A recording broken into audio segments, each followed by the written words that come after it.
Dan, what are your suggestions for stimulating business growth? There's a whole bunch of them, quite frankly, but I do think that there's a construct of we've got to do something about transportation. We need a governor who's going to run to the issue.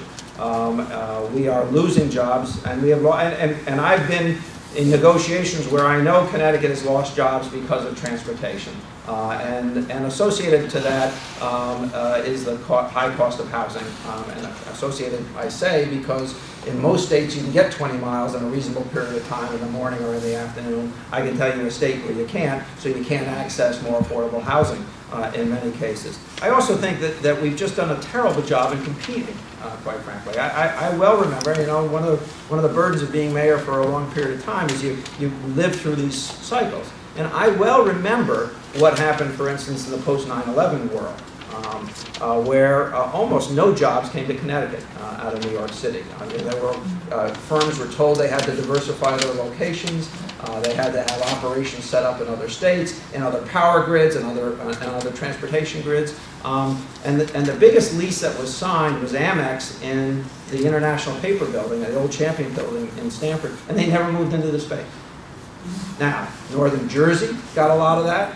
Westchester got a lot of that. Two primary reasons were consistency of delivery of electricity. Nothing is more important if you're in the financial services industry, second to the ability to attract the right people, than the consistency of electric delivery. Rates are less important, arguably, to the financial services industry than they are manufacturing. And transportation. So we've got to address those issues. I've been a huge advocate as a trustee of the U.S. Conference of Mayors that we change our approach, and I think Connecticut could play a role in this, to small business lending.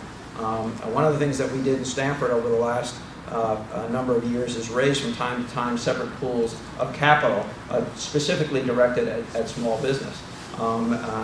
Basically going out and cobble together banks in a consortium to make those kinds of loans. It's something the state should be engaged in on a regular basis. We should also do everything in our power to make it easier for people to get small business administration loans. One of the things I'm very proud of having done in this stimulus discussion over the last 6 months in America was to be one of the people who advocated stepping up the guarantees by the federal government of small business administration loans to 90%, so that's instead of 50%, so that banks would start making those loans. We've got to reshape our incentive packages. Now, I wish we didn't have to have incentive packages to attract jobs or to get job growth. I mean, in the perfect world, nobody would do it, so we wouldn't have to do it. But the reality is people do it. But Connecticut is behind the 8 ball when it comes to that. For instance, and I'll tell you this story, we really have no real bag of tools to maintain manufacturing jobs in the state. And they've never bothered to design one. So that when Procter & Gamble purchased Clairol in Stamford, and they told us that we were in a competition to keep 750 jobs, I went to the state and said, well, what are you going to do to help me keep these jobs? And they basically said, well, they're already here, they're manufacturing, we don't have a program, you're on your own. Now, I'll tell you a story, because we resolved it for a period of time, and the way we resolved it tells you a little bit about who I am and how I think.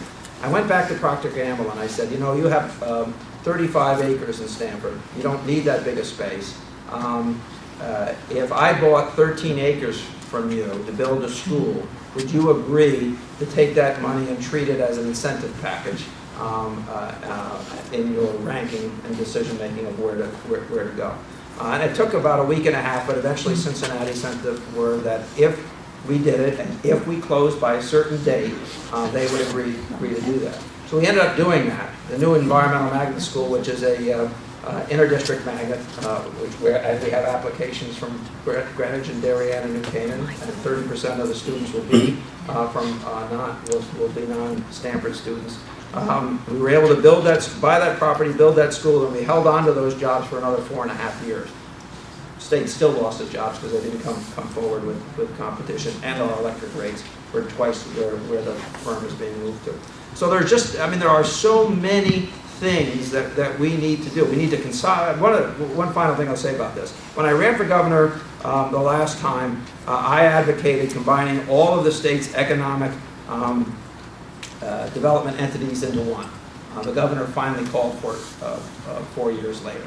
I think that that's an important step. I would require the commissioners of DEP, of transportation, the officials in state government who work on energy issues, and our economic development people to, in essence, act as a super agency with respect to attracting jobs and making and streamlining Connecticut's approach to approvals and job creation in the state. That was done in Massachusetts and revolutionized their approach to attracting jobs and led to projects being able to be started.